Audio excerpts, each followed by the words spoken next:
pëdon Allahun më shumë.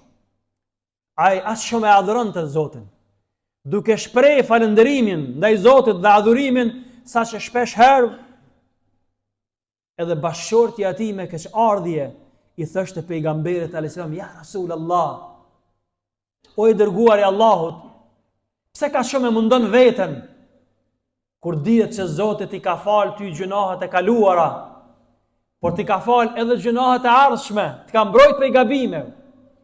E adini siç përgjigjej pejgamberin Muhammed alayhis salam, nëse Zoti mi pas ka falur gabimet, gjunahet, a nuk duhet të jem rob falëndërues?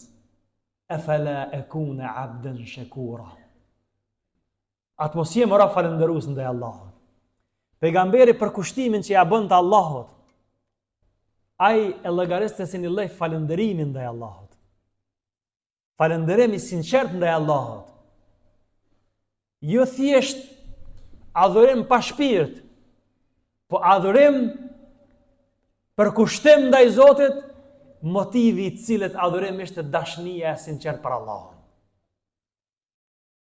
Shpesh herë i thash të shokëve ti, o njerëzve në përgjithësi, dune Allahun me gjithë zemër. Dune Allahun me gjithë zemër. Pra pejgamberi afronte njerëzit tek Allahu nëpërmjet dashnisë, jo nëpërmjet frikës, jo nëpërmjet trishtimit. Pra, modeli i pejgamberit tonë edhe në thirrjen ftesën rrugën e Zotit, kur ai ftonte njerëzit, ishte modeli i dashnisë, modeli i cili fatkeqësisht kohëve të fundit edhe në komunitetin tonë musliman përgjithësi, po edhe në komunitetin tonë në aspektin nacional si shqiptar përgjithësi, po na mungon.